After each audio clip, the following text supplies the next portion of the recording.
I just need to hear like a different analysis. Like I need to hear something different, you know. Need to hear what people are saying. I see all these analysts talking about trade this, trade that. Damon Jones saying trade this, trade that. So we're just gonna watch this and see what the people are saying after the Celtics lost to the Rockets 127-113 last night, which is honestly some bull crap because that game was for the taking. Um, and really, the Celtics lost because they didn't play till the end of the quarter in the third quarter and allowed Austin Rivers to heap up some prayer and make it. So that's the reason they lost. They got the lead down to three. They were down two at half. Then they went down. They got the lead down to three. Terry Rozier hit a big three at the end of the game. 2.4 seconds left. Austin Rivers clanked something off the glass, extends their lead to six. They start the first quarter. Daniel Tice fouls Nene for an and one. Nene makes the bucket, and then they go up nine. And then we never recovered from that. So we're just gonna watch this. Now, I want to go back to the game yesterday, Rockets and Celtics. I think Thursday's loss for the Celtics really highlighted how this team is really, really good when Kyrie is on the court, but when he's off the court, it's a complete different story. So I want to ask you guys, who would you blame for the C's inconsistency? I know it's easy to probably blame Kyrie Irving just because he's been vocal about the blame. He's called his team an egocentric team. But if you watch him play, he leaves his heart out there. So I'm absolving Kyrie Irving. I think this is probably the most challenging year coaching for Brad Stevens as of yet. He has an abundance of talent, an abundance of riches. And he's a guy that we've always known made the good great.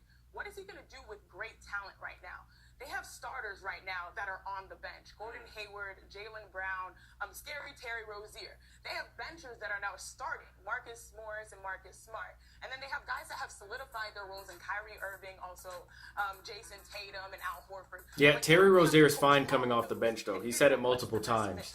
Like he doesn't mind backing up Kyrie Irving.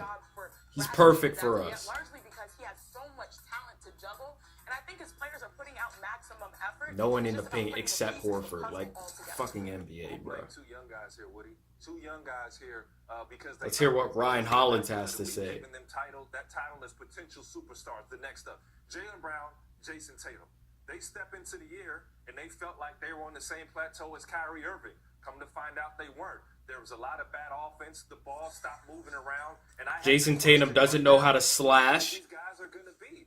And they forgot, in my mind, what made them successful. They play hard, they run, and then the ball found their energy. Every time this a-hole slashes, what happens? All these sidestep damn threes that aren't going in. Working out with Kobe Bryant this summer, but working out with Kobe ain't do shit for Jason. Hell no. Hell no. Don't know how to drive the damn ball. Not saying don't take the open shots, but good lord. You go 0 for 5 against the Sixers in the first 3 damn quarters. I would think drive. Look at Jaylen Brown right there. What the hell are you pulling the ball back for? You had Jimmy Butler beat. Go to the hoop and yam on somebody. He's been in the starting lineup. He's gotten the ball. He hasn't gotten the ball. Jason Tatum is trying to pick his kill spots. Like you said, he trained with Kobe Bryant. So when your coach is playing so many minutes and spreading the wealth, it's sort of like you need to tighten it up and give these guys confidence so that when I'm out there, I can go to work. These ain't bench guys. I can't give you that excuse when you're that good. They're too good for me to give them the coaching excuse. I absolutely put it on Brad Stevens because we've always looked at him as kind of like this weird kid type of coach. And we saw last year when Kyrie Irving was out, you saw like how the synergy that the team had. Our guys were moving the ball. Well, here's the thing. Once you take off a superstar from a team, it's the same principle as leaving a baby to play by itself. Like, I remember one time, right, my baby cousin, he was playing on a chair, but my brother was with him. What happened when my brother went away? What happens when my brother goes away? He's more careful, right? He's more aware of what he's doing. If you lose a superstar, it's the same thing as that baby mentality. If the team feels depleted and they know they're losing a big piece, everyone is indirectly pressured to step up. So they do. That was last year for us. You lost Kyrie, Gordon, Tice. Everyone knows that they have to step up and fulfill their role and play even harder. You don't necessarily have to tell them, but they know. Subconsciously they know because their star players missing. So it's not that big of a damn mentality change.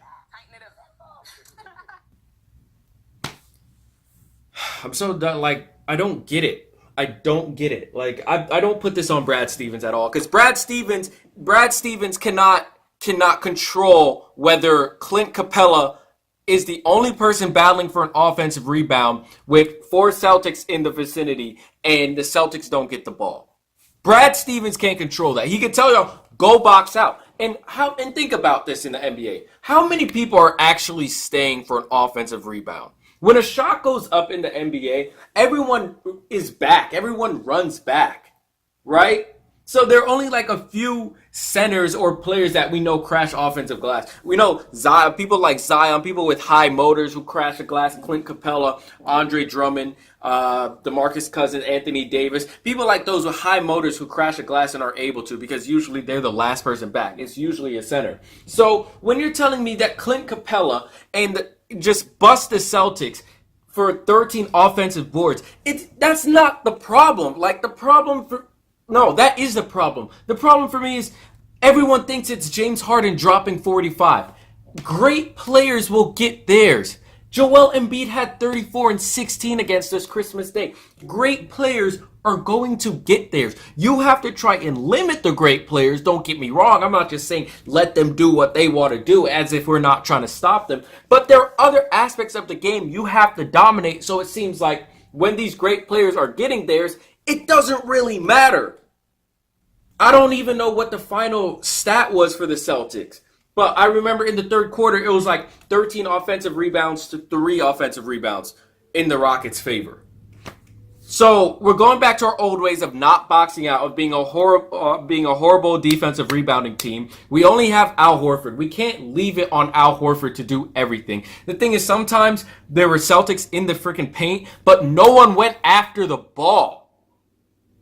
So all this trade Kyrie, all these analysts that don't know what the hell they're talking about trade Jaylen Brown, trade Rozier. No, I'm going to say this right now. As a diehard Celtics fan, we don't need to trade anyone. We don't need to trade for anyone. I don't know if I said that before, but I don't need this team to trade anybody. This team needs no trades. We have all the pieces we can hope for to make a run to the championship, to the finals.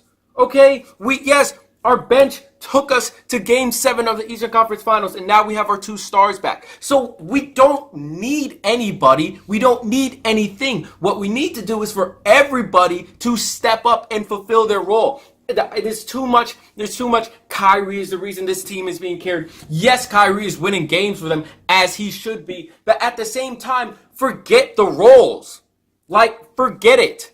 You have to maximize yourself as a player.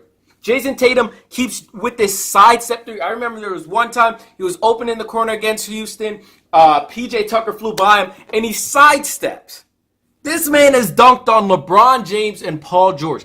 How many players do you know in the NBA right now that can say they bodied LeBron James and Paul George and made Paul George make a business decision same game? How many people can say that? Yet he decides to sidestep a 3, allow the defender to come back in his area, and then try to jack the 3. What he could have done is stepped in, taken a mid-range, or stepped in and go and yammed on anybody in the paint. And it's not like people would try to challenge him unless it's Clint Capella down there. He had a wide open dunk. He gave it up for a sidestep 3. Can Brad Stevens help with that? Can Brad Stevens really help with that? Can Brad Stevens really help with Jaylen Brown having a lane like you saw against Jimmy Butler, instead pulling it back because he's afraid to go in the paint to shoot an airball mid-range jumper? Like Jaylen Brown got it like that? Like, his shot is still inconsistent to the point where he can't be giving up open lanes to have a pullback jumper. He's not Kyrie. Okay? All these changes, all these problems, like, they're not really problems. It's just that the Celtics don't step up on the night. They don't step up in game. They were up 10-1 against the Bucks. Where'd that lead go? How you go up for 10-1 in the first quarter playing with great energy and get blown out by like 20? How? You can't just give up big games.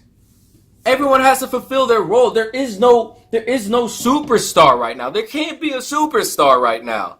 On a championship team, there cannot be superstars. Everyone has to fulfill their role. That's what made the 2015 Golden State Warriors so good. That's what made the 2011 Mavericks so good. That's what made the 2008 Celtics so good. Everyone has a role and everyone has to do it. But playing stupidly, not boxing out. Like, if you're in the game and you're saying, oh, we're getting crushed on the offensive board, I think we should maybe box out Clint Capella and everyone else crash. Because it's not like this is college where we're gonna have like 2-3 kids going for an offensive rebound.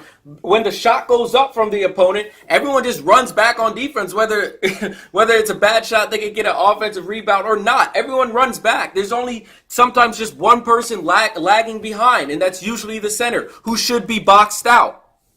You're losing on the offensive you're losing in an offensive rebounding category. They have way more possessions than you, and you don't think, okay, let's get in the paint and rebound. How much can a coach help with that? How much can a coach help with that?